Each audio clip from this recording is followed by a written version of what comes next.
here today in the centre of Stirling. We're in the premises of the Roadshow Music Shop, which is owned and run by prominent musician Ted Christopher.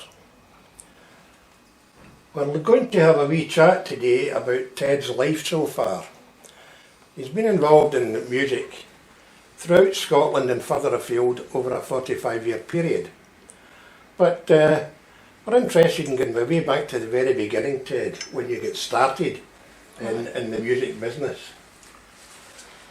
Well, like a lot of guys at school, it was the middle of the sort of post the beat boom. I mean, it was the end of the 60s. It was a very, very vibrant time for music, and like most kids at the school, we sort of listened to a lot of music and all wanted to be in a band. Everybody wanted to be in a band. Everybody wanted to be in a band at that point. So of course I decided that I wanted to be the drummer in the band at that point, and I was lucky enough I had a paper round. Was that because you didn't see yourself as a singer, Ted, or did you think the drummer's got all the girlfriends?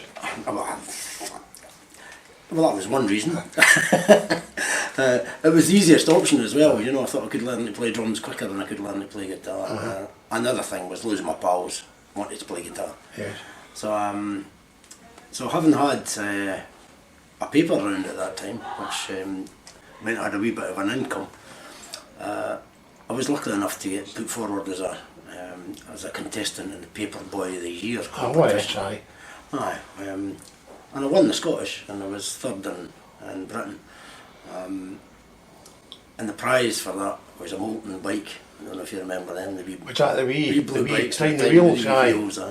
So I was never on it. I sold it immediately, and along with the cash part of the prize I had enough money to buy a drum kit. Very good. So I went home and I said to my old dear, I want to buy a drum kit. And she said, no way, there's no way a drum kit's coming into this. Where were you living at that time? I was living in a semi-detached down in Cecil Street in Stirling. Aye, so your neighbours might not have been over the moon. The neighbours weren't actually too bad, because the neighbours on one side were very understanding, the neighbours on the other side through the wall were deaf as a post, so it didn't bother them too much. But my mother was right against it. She just didn't fancy the idea of a drum kit. And I remember my dad looking up for his paper, and he was a wee bit hard of hearing, but he looked up for his paper and said, "Oh, wait a minute, as if it's his money, and if he wants to get a musical instrument, then I think we should encourage that." And to my mother's credit, she immediately said, "You know what, you're absolutely right, you go out and get it." You know?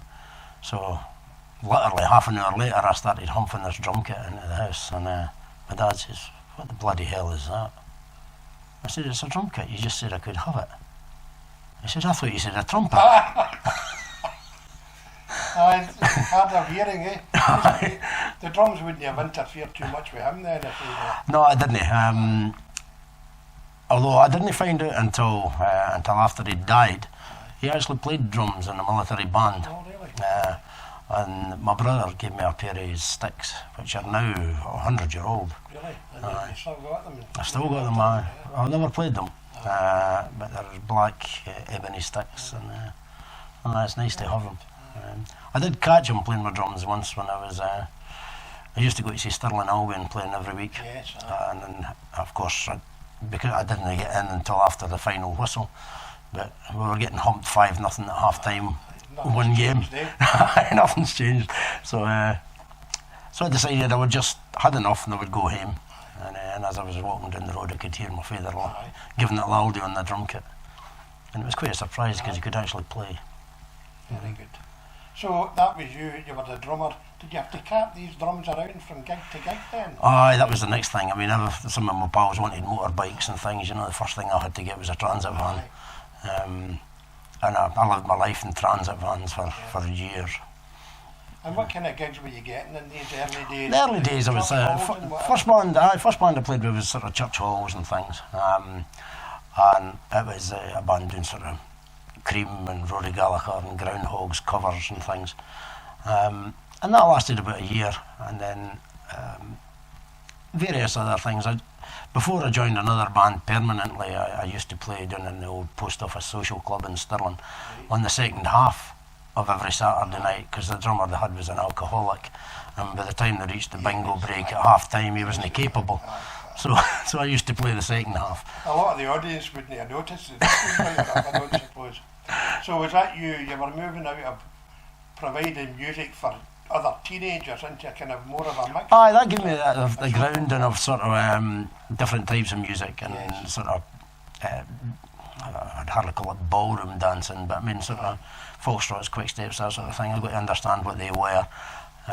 And then the next band I joined was a pure pop band, playing all over Scotland, 3 nights every weekend. And then, of course, that was in the days before discos became popular. Where were you travelling then? How much ground were you covering? Most of the work was up the north of Scotland. We did some down the south, but it was mainly up the north. Through the week though, because you would still be working at that. Aye, I was. Most of the work tended to be just Friday, Saturday, Sunday. And I would get picked up in the band van. I wasn't driving at that time.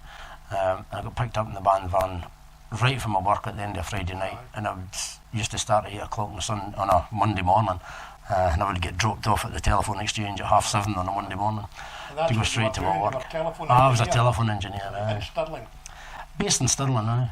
I was working in Stirling Telephone Exchange, which was literally 100 yards from here at that time. It was a busy life then, eh? It was a very busy life, and it was a great sociable life. And just a great grounding. I learned a huge amount from other musicians in the band, some great musicians I How played long with. were you working then as a telephone engineer before you decided that you needed more time for the music? Well, I think I was getting to the stage where it was a bit of a mutual decision, you know, because they were getting fed up with me, not because I was not doing the job, but they kept sending me on these courses, which got me more and more qualifications as a telephone engineer. And the more qualified I became, the more they wanted me to sit in an office and push a pen and plan it. And I just wanted to go out and meet people. And that's one of the huge benefits of playing, is that you get to meet so many people. And that was what I really liked about being a telephone engineer. I didn't want to be stuck in an office. So I was getting fed up with the job. They were getting fed up with me because they'd spent so much money on training me, and I didn't want to do the job they trained me for. And then the opportunity came up to take over a music shop, so I did it. And was it this music shop? Well, it was this business. I was in Bridge of Allen at that time. Had you been a customer there, like? Aye, I'd been a regular in there. The guy who owned it was actually in my class at the school. But they were on the way out of the game. He'd spread his wings in other directions, and the music side had been sort of going downhill for a while, and it was time for him to get rid of it, and it was time for me to make a move, so the two just fell in together. That's excellent. So that would be taking up a lot of your hours though. I mean, when you're running your own business, you tend to put in more hours than you do if it's a paid employment. Aye, building it up. Yeah, absolutely, and I think that's one of the things that, I mean, that's now 30 odd years I've had the music business, and it's just been a way of life. I mean, a 40-hour week's just ludicrous for me. I mean, it just doesn't exist, you know. I mean, it was sort of so many working hours in the week that when it got to the stage of me being so busy as a musician, then it wasn't a shock, you know. It was just the way of life, you know. So, when you took over the shop, what kind of music were you, what kind of band were you involved in? Into the shop, then most of my work, because I was so busy in the shop, most of my work had to be local. So I joined a club band doing sort of functions and social clubs, which gave me a great depth of sort of 60s, 70s stuff, which I'd grew up on anyway, but it gave me a chance just to solidify that, and that's probably the reason I've got a bigger repertoire now. And was it still the drums you were concentrating on? By that time I'd moved on to playing bass guitar. Was that related the first bands that I played in the social club with, I was playing drums with. And that was the only period in my life where I've ever become bored with gigging, because we were playing a residency, and you would turn up night after night, and it would be the same people sitting in exactly the same seats, and the particular band that was playing with learned nothing new. You know, I mean, same kind of set you were doing. Same set, same order. It was like 8:15. That must be time for a slosh. So that was the only time I got bored, and I got the chance to play bass with a band, and I thought, you know what, that sounds interesting, I'm going for that. Yeah. So I played bass with a band called Biggles for 25 years. Really? Had other things going on the side, other projects on the side, but I mean, that was my bread and butter. And was it for still 25 kind of years. pop type? Aye, music? mainly sort of pop general music. I just playing for dancing, playing functions, you know, that sort of stuff. And I mean, to my mind, you're better known to the world as a musician involved with Scottish music rather than more general music. Aye, I mean, I was always sort of very patriotic when I grew up. I didn't particularly get into the Scottish thing. The Scottish thing, I think, probably, like many musicians, sort of became respectable, if you like, when Rundrig came on the scene. Prior to that, Scottish music, especially that portrayed on the television. All the Andy Stewart and Jimmy Sand. Aye, and Andy Stewart I liked, Jimmy Sand I liked. I couldn't get into guys like Kenneth McKellar and Peter Morrison. Great singers, and they sang great songs, but I couldn't get into the way they were singing them, because I couldn't relate to it. Nobody I knew in Scotland sang like that. Nobody I knew in Scotland even spoke like that. You know, it was like a false Scottishness portrayed by the media, and it turned the whole generation off the Scottish music. And then when bands like Rundrig began to come up, you know, it was like, oh, this is Scottish, this is good, we like this, you know. And there was many artists that got back into Scotland and the Scottish music into them on the back of that. The Corries, of course, had always been there, and the Corries were brilliant, but they never got media attention. They were far too political. No, some things didn't change. Robin Hall and Robin Hall, they were great, and my big sister had loads of their stuff, but it was Glasgow street songs. You know, but nothing against Glasgow street songs, but it wasn't. It didn't encompass the whole of Scottish music. So, when you started, I mean, I presume that for a while you were still doing the kind of general social clubs, etc. Aye, it started as a wee bit. well, that's right. I mean, I started doing a few songs on playing guitar, and the guitar player would play bass, and a lot of that would be sort of Scottish based. And I found it was going down well. And then when I just got fed up with playing with that band, which sort of came as a result of the fact I was getting much more in the way of solo gigs, because people wanted to hear what I was doing. And it became a bit of a conflict, you know, whereas when the band would phone up and say, we've got this, this and this, you know, and I would say, well, my daddy's already full, you know, and it wasn't fair on the band, it wasn't, it was restricting me, so at that point I took the decision to leave the band. By that time, had you started introducing some of your own music, your own songs? Well, I'd always written my own stuff, but there was never really a vehicle to do it when you're playing at social clubs and things. When you were playing, pubs are very, very varied. You know, some pubs you go into, there's a huge ambient noise. You've just got to bash out the favourites, and people love it. But other places you'll go to and they're very, very quiet, and it's like playing a folk club where they're actually going to sit and watch and listen. And in a situation like that, you do get off with playing your own stuff. So were you doing a lot of folk clubs as well as the social clubs by that time? No, I didn't do a lot in the folk club circuit. The folk club circuit was it's great, but it's quite insular. Still quite restricted in that these days. There is a sort of snobbishness, if I can say that without being derogatory, where to play the folk clubs you've got to be a folkie that's come up through the folk business. They're not too willing to take in folk who've come from the rock side coming in, you know. I'm not saying it's a bad thing, it maybe helps the purity of folk music. There's maybe more of a crossover now than there was in these earlier days. Yeah, I certainly think there is, you know, and crossover's great, but I also think to a certain extent you've got to have the purity of sort of folk clubs, accordion clubs, jazz clubs, which just concentrate in their own genre of music, and then that allows that sort of purity to be then used as a crossover without being lost. Okay, so you've been on to come away from the music just for a minute or two. You were based in Bridge of Allen with the shop. When did you move through right into the town centre here in Stirling? 1990 I moved back in here, and that coincided with a release of a World Cup single that I brought out, a song called The Lion Roars. And that was around about the same time, and it was like coming home coming here, because this shop here, out the back of the shop used to be the playground of the primary school that I went to, and I've actually broken the window of this shop 3 times playing football. Not since you took it over? Not since I took it over, no, and these days it was a blacksmith shop. Yeah.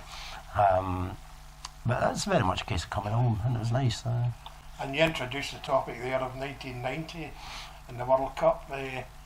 Apart from just your involvement in music, you're particularly involved with the Scottish football supporters, the Tartan Army. Yeah, I mean, I've got,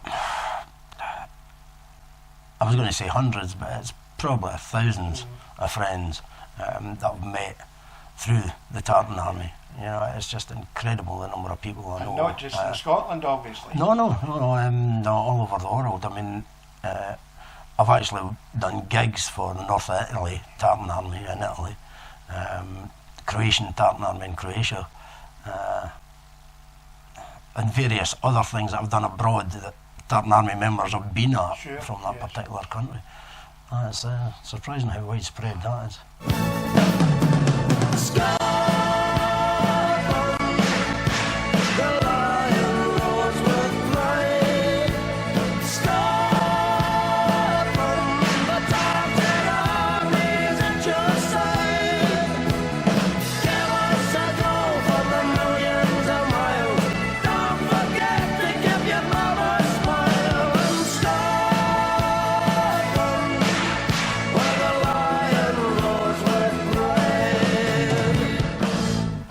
Particularly popular in the Pollock-Shaws area of Glasgow before any of the games at Hampden.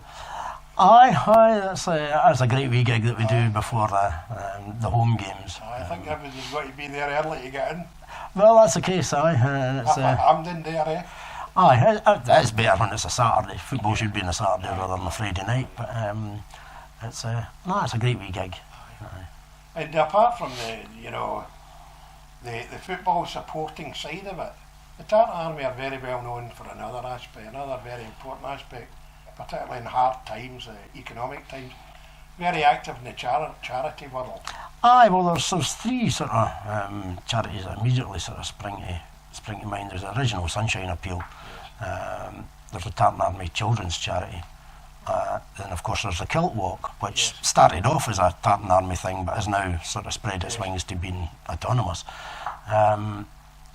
But I still do a lot of work for all 3 of these, and proud to do it. It's just they're great guys, their hearts are in the right place, and it's giving a wee bit back. Sure.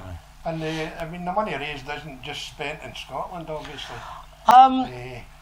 No, it certainly isn't. With the Sunshine Appeal, make a point of making a donation to every one of Scotland's away games somewhere. It's usually an orphanage, or it's usually something children related, possibly a children's hospital or something like that. You're closely involved still with one of the orphanages. Where is that? Aye, that's a different. That's in Baku in Azerbaijan. I put a band together, a band called Bannockburn, which is basically me plus a Ceilidh band, which allows us to do the whole Scottish thing. And we were very lucky. We've done a lot of work in Dubai, Azerbaijan, elsewhere, various other places, but they were the 2 most common venues.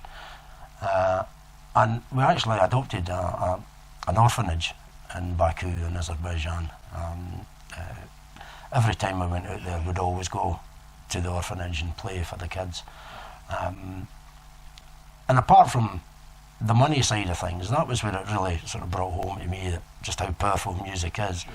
I remember at one occasion us just singing and playing for the kids, and one wee boy, it must have been, I would have put him at 5-year-old, but apparently he was 8-year-old, because they look much younger because they're malnourished.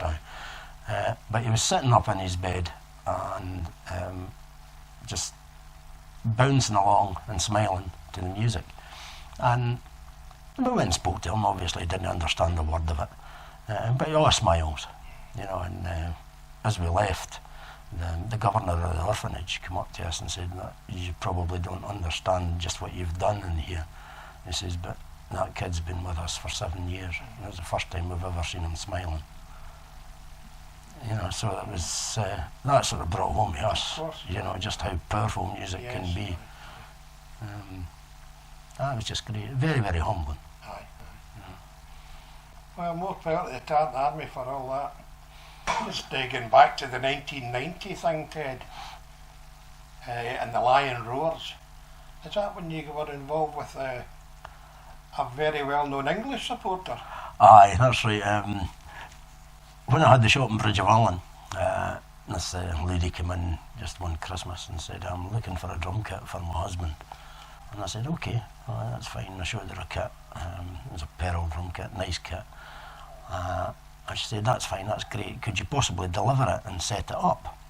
And I said, no problem at all. She said, could you possibly do it on Christmas Eve? I said, aye. So I said, give me name and address. So it was Rita Butcher. You know, I thought, I said, Terry, by any chance? She says, aye, that's right.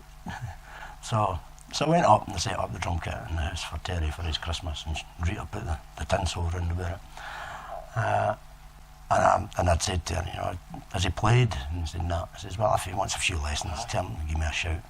So he came down to the shop, and a few times I sort of ran over a few things with him on the drums. He was great. He had a lot of natural rhythm, which a lot of sportsmen have. And when we decided we were going to do the World Cup thing, I thought, yeah, this would be a hoot. So I phoned him and I said, Terry, I says, how do you fancy getting involved in a wee recording? And he says, I'm not good enough to do a recording. I said, aye, but I mean, this has got a bit of a twist in it. And he said, come on then, what is it? He says, how do you fancy recording a Scottish World Cup song? And after the initial expletive, he said, you know, that would be a laugh, actually. I am up for that. He says, as long as I get to wear my England shirt. I says, I have no problem with that. I says, we're not anti-English. This is just pro-Scottish. It would be good to have you. So we did it, and we recorded it, and it got a fair bit of television coverage on it. Got the cover of the single was taken up at the Bannockburn Monument with us all wearing Scotland shirts, apart from Terry, who had his England shirt on. And it was great. It was a lot of fun. It's a lot for him that he was a game for it, though, doesn't it? Aye, you know, it's great. He's stuff like that, you know. Aye, very approachable guy, lovely guy. When that World Cup was on, Sky Sports had a guy on sort of saying, if anybody has any stories about what any of the players in the World Cup do as a hobby, could you please get in touch? You know? So I phoned them up and I said, I've got your England captain playing on a Scottish World Cup song. And the guy for Sky Sports said, nah, I don't think anybody'd be interested in that. Sorry. Unbelievable. Aye. I was that dumbfounded, I just put the phone down. I thought, It was just nuts. Aye. You know, it would have been a great story for the telly. Yeah. It would have been a great story for the telly. Nothing to do with self-promotion, but I mean, it would have been interesting. I suspect that quite a number of English fans would have bought that record if they'd known Terry Butcher was on it. Aye, I mean, it would obviously help the record sales tremendously. At the end of the day, it wouldn't help me in the slightest, because the distributor that was distributing the record went bust and I didn't get a penny for it. Oh. That's the way it goes. Talking about raising funds for charities, one of the worst things that's ever happened in living memory in this country was Dunblane, and I know that personally affected yourself and a lot of people obviously in this area. Aye. And you got very much involved in trying to do something. Well, I did. I never envisaged it was going to be as big as it became, but Dunblane, of course, was just horrendous, and I live just outside Dunblane now. And I mean, the immediate sort of aftermath was that everybody just felt hopeless and helpless. You know, there was nothing you could do to help the families. There was nothing you could do that was going to make any difference whatsoever, you know. mean, the only thing I could do was, as a musician, was just sing songs. And I'd changed a Bob Dylan song, changed a couple of verses in it, and I was just singing it, just in the pub. And somebody said to me, you know, you should really bring that out as a single, you know. And I thought, it's maybe an idea, you know. So I'd played at one of the dad's weddings, and I went to him and I said, John, go and have a listen to this. I did a rough recording of it. Have a listen to this, see what you think. Knock, knock, knocking on heaven's door. Knock, knock, knocking on heaven's door.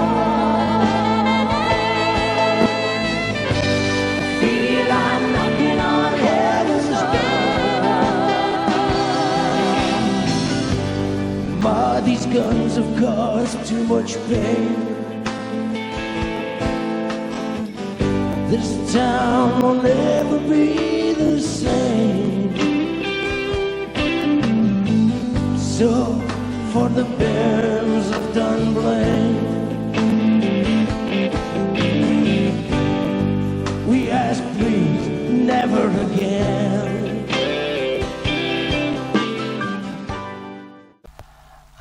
And he thought it was tremendous. He wanted to immediately run down to the local radio station and get them to play it.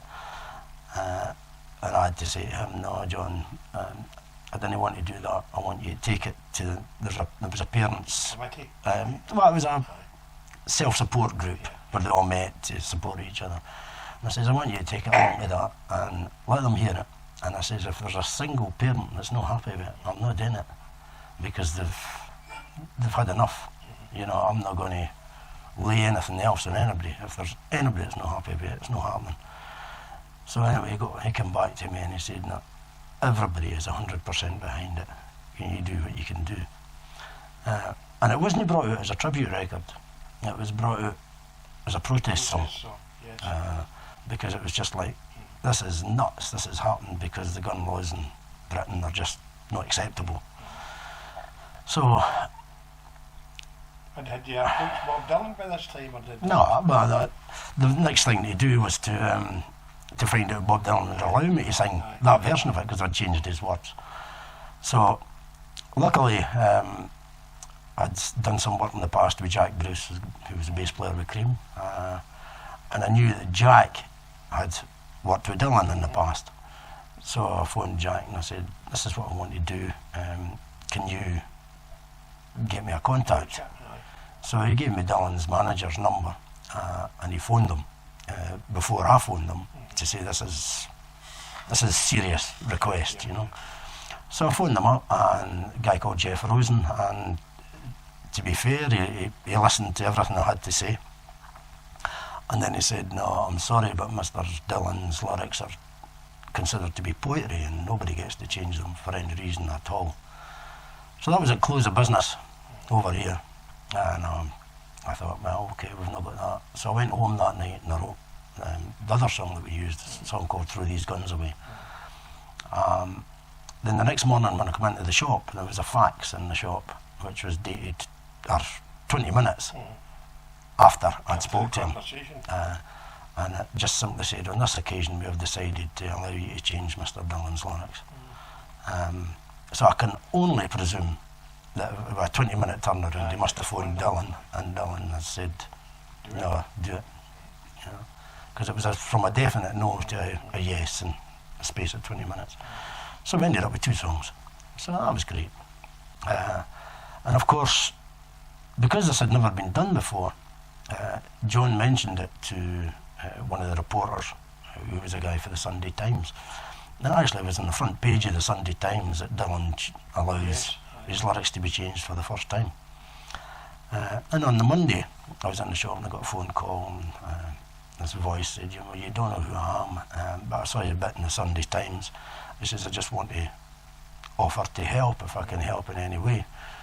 I said, well, what have you got in mind? And he said, well, my name's Jeff Baker. I'm publicist for Paul McCartney. And I've got a wee bit knowledge about the music industry, you know. So I said, great. I said, he said, well, what are your plans? I said, well, I haven't actually got any plans as yet. He says, have you got a studio booked? I said, not as yet, no. He says, leave it with me. Within the hour, he'd phoned back and said, I've got your studio. I said, okay. Where? He says, Abbey Road. Well, I just couldn't speak. And he said, I phoned Abbey Road, and I spoke to the boss there at Abbey Road, and he'd been trying to find your phone number. He'd read the same bit in the Sunday Times and was going to phone you direct and offer you the uses for Abbey Road. So it was great. So it was no negotiation, it was just we had somewhere to record it. And he said, what is your thoughts about this? And I said, well, I want to do it with a band of musicians for Dunblane, because you start doing it with just a made-up band, then it's not going to have the same integrity. It's not got the same integrity. And I want to use kids for Dunblane singing on it. I said, I've got no idea if they can sing. It's probably just going to be a rabble of kids, but that's what I want to do. He says, that sounds great. He says, would you use a guest musician on it? And I said, well, I suppose so. He says, who you got in mind? He says, Mark Knopfler wants to do it. So within the space of a day, we went from having no plans to having Abbey Road and Mark Knopfler. And of course the media just loved that, so it just took off. And of course it didn't just take off in Scotland and England, it took off all over the world, really, didn't it? It did. The company that did it, in BMG, in their wisdom, decided that they were only going to market it in Britain. So it was, the actual CD was only available through Britain. They didn't press it in the States because they reckoned that the distribution problem would be too big for the numbers that they would sell. But it was picked up by the media throughout the world, and it got a lot of airplays, and ended up doing two significant anti-gun things. One was in Australia, in Tasmania, where the parents who Dunblane got together with the victims' families from Port Arthur in Tasmania, and we did quite a big anti-gun thing in Australia. And then in America, a movement called the Million Mom March decided they were going to have a huge rally on Capitol Hill in Washington. And they got in touch with me and they asked if they could use Throw These Guns Away, which was the other song, the song that I wrote, as their anthem. And could we come over with the band and could we open it? So we did. We went over and opened the Million Mile March to unbelievable, to 750,000 people on Capitol Hill in Washington. It was live television throughout the States. You know, it was just monster sort of event. It was great. It's hard to believe that for all that, you're still getting problems every week, and particularly in America, you're still hearing terrible things happening down even up to this week, you're right. The problem with America is it's so big, and some people are so entrenched in their beliefs of the right to bear arms that they've got a huge way to go. You know, Britain, luckily enough, was just totally shocked to the stage where we said, "No, this is going to stop," and we managed to change the gun laws in Britain. Now, I would never go into America and say, "This is what you have to do." I mean, I'm very happy to go in and say, "This is what we did, and this is our experience of it." I wouldn't pretend to go to any other country and dictate to them, but I'm quite happy to go and give them our experience of it. My own personal view on it is I just can't see why anybody would want a semi-automatic weapon. I mean, they're not designed for anything other than killing people. Well, it was a terrible time, but something good came out of it, if you can put it that way. Well, it did. It raised £500,000 for kids' charities, which was a great sort of spin-off of it. It was never intended. It wasn't a charity record. It wasn't a tribute record. It was simply a protest song. But because it sold so many, it went platinum. And we got £500,000, which went to kids. Yeah, so you've done an awful lot as regards raising money for charity. Ted, I know that a few years ago, a very active Scottish historian and writer set up an important walk to celebrate and mark the way that William Wallace had been treated in London, and that Davy Ross marched all the way from Stirling down to Smithfield, taking with him personal messages from people in Scotland who had all been moved by what had happened to Wallace. And I know that you were involved in that. Yep. And I know that even now, every time you're down in London, that there's still... Oh, it's an ongoing thing in Smithfield. To give you a sort of background on that, it was actually Rob Royston that Davy walked from, and the significance of Rob Royston was that's where Wallace was captured, and he walked from Rob Royston to London in the same time scale between Wallace getting captured and him being executed. And 700 years to the day of Wallace's execution, there was 1,000 of us went into London, met Big David in there. We didn't walk, we took the easy option, drove down, and 1,000 of us met at the Houses of Parliament, and we walked from there to Smithfield under a sea of saltires. And in the church of St Bartholomew the Greater, which is the oldest church in London, and it was actually standing that day that Wallace was killed. We gave the man the funeral service. He'd been denied for 700 years. And when Davy was planning that, he came to me and said what he was going to do and told me of his plans. And I said, that's brilliant. And he said, I want you to write a song for it. And I said, I don't know if I can do that, Davy. I said, we're talking about William Wallace's funeral service. I mean, I don't know if I can do something, I could do that justice, you know. And he said, I wouldn't have asked you if you couldn't do that justice. I mean, he'd more faith in me than I had at that point. So I wrote a song called I'm Coming Home. What they did not realize is now will never go away.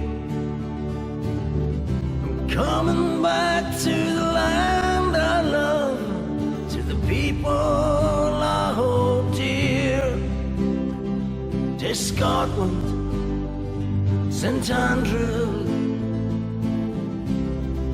and freedom.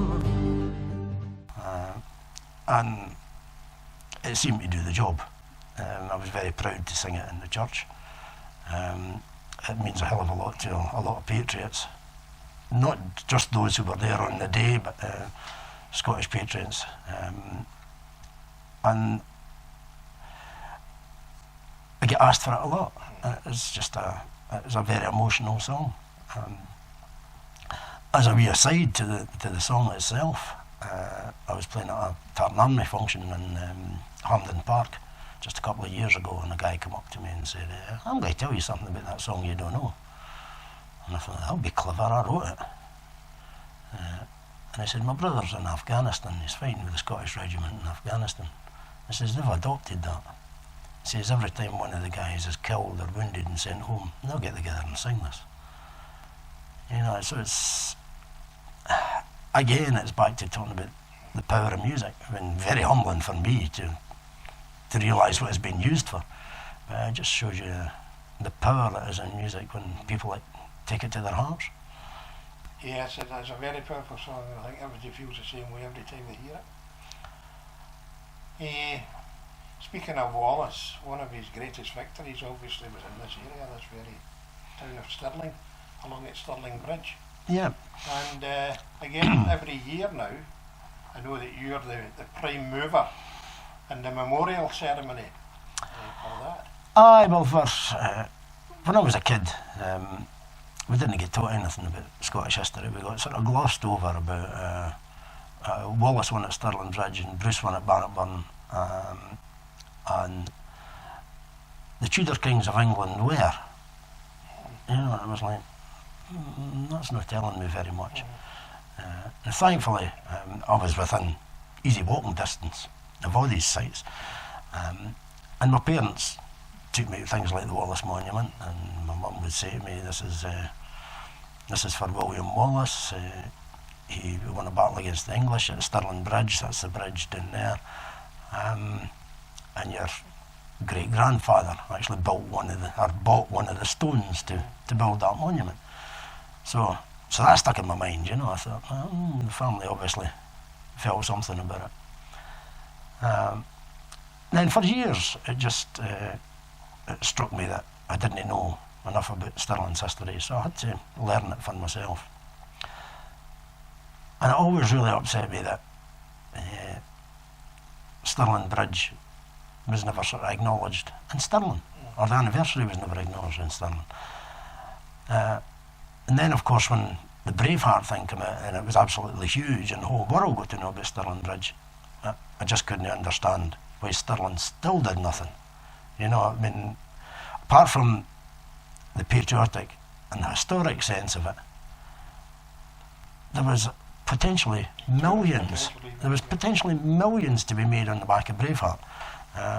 Stirling Council didn't suit them politically to do it, so nothing happened. So I got to the stage where I thought, well, there's no point in just moaning about this, because I come from Stirling. If I want something to happen, I need to do something. So the Wallace Society had marked the commemoration for years, led by Davy Ross. But there was always just a handful of people down at the bridge. So I thought, nah, this is to be upped a bit. So I organised the first march down for the castle to the bridge, which we now do every year. And it's getting bigger every year, and it's great. It still really upsets me that there's nothing at the bridge other than a tree and a wee plaque on the wall. So I got involved with some other guys and set up a charitable trust called the Guardians Trust, which has the aim of lobbying for raising funds for and eventually erecting a memorial on the site. Not just to Wallace, but also to Andrew de Murray, who's been totally ignored in Scottish history. And that's only a thing that you understand when you start getting into Scottish history for yourself. Thankfully now, the schools are beginning to get Scottish history in the curriculum, so the next generation will learn the guys like Andrew de Murray. But there are just so many great historical figures for Scotland's past. They just never ever got taught about at school. Yeah, so These days are gone. well, hopefully they are gone, and I'm very hopeful that hopefully by next year, if not by next year, certainly the year afterwards, we'll have a fitting memorial at Stirling Bridge to Wallace and de Murray.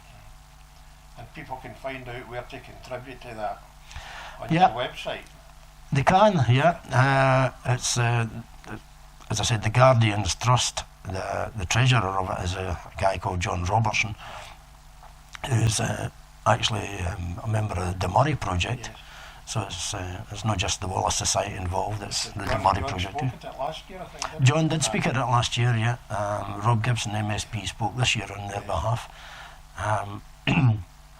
So they're very active too, and of course they're very active because there isn't a single statue to de Murray anywhere in Scotland. You know, so it's time that he was recognised for his part. And it's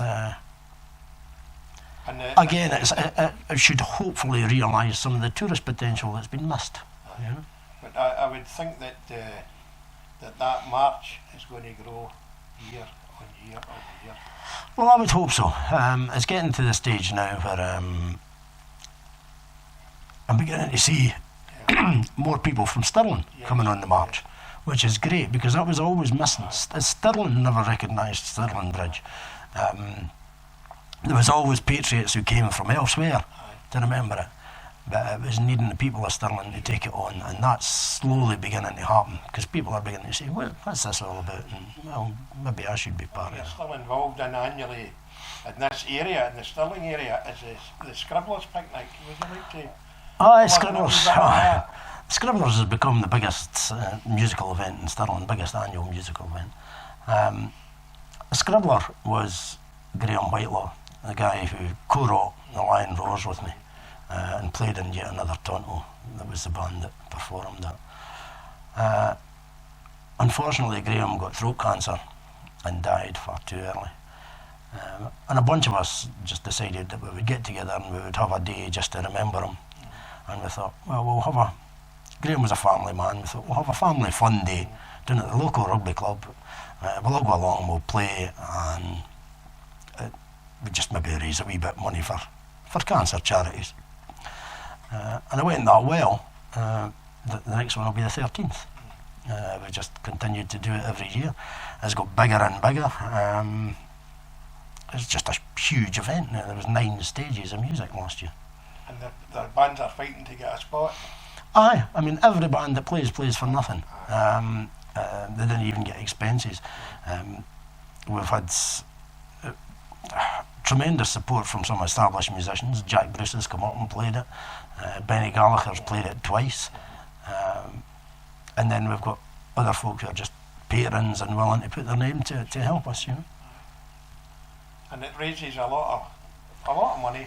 It does raise a lot of money. And Aye. all in honour of a very good end that went too young. Aye, Yeah. that's right, absolutely. And I mean, one of the important things that we do at it, and it's a thing I learned for the Million Mile March, we have a what they call a wall of remembrance, where people can come along and just put up their wee message, just saying, this is for Dad, missing you, whatever. Sure.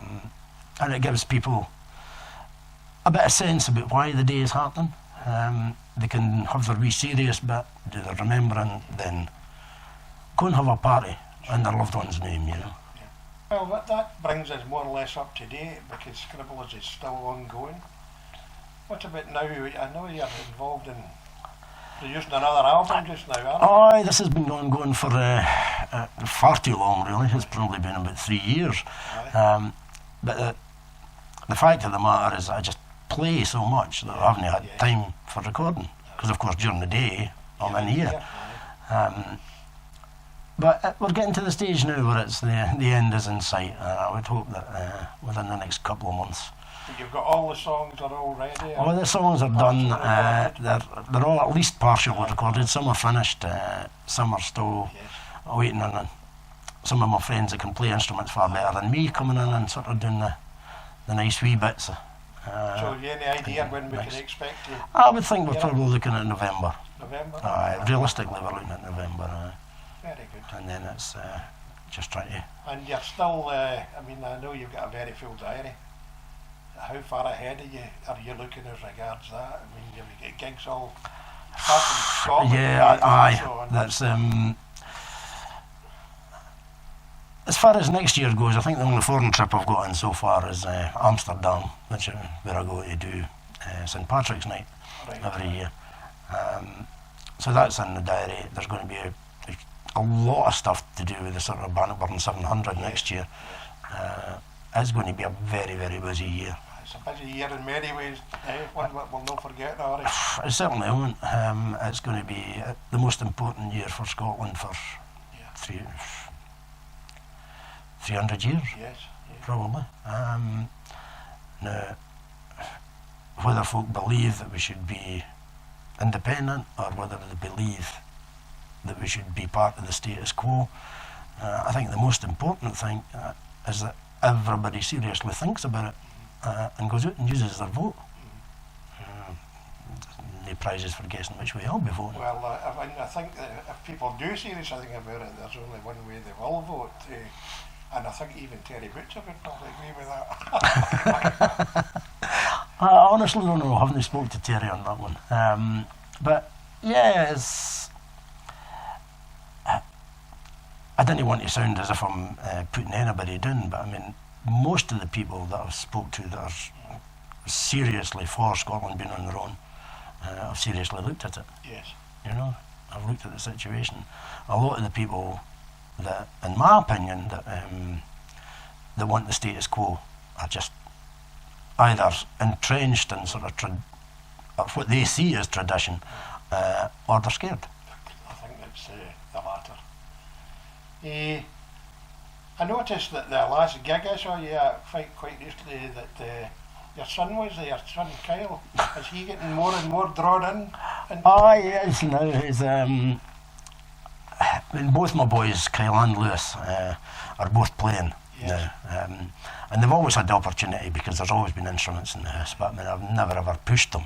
You know, it's been a case of find it yourself, and Kyle's really getting stuck into guitar now. Lewis is playing saxophone, and I mean, I can't get a note out of the thing. He's much better than me, and he's doing drums at school and doing keyboards. So it's great. So potential recruits to the Bannockburn band, eh? Well, you never know. Keep it in the family. Well, Ted, it's been great talking to you today, and I'm very grateful that you've shared all this with us. Oh, you're very welcome. And we can only wish you all the very best for the future. Thank you very much, Tommy. Thank you. Flame that roars the cry of freedom as we all hold it to the sky. With those 1,000 years of Scottish souls, each one holding high freedom's flame and Scotland's name. Hold it high, hold it high, as long as there remain 100, our flame will never die. As long as there remain 100, our flame will never die.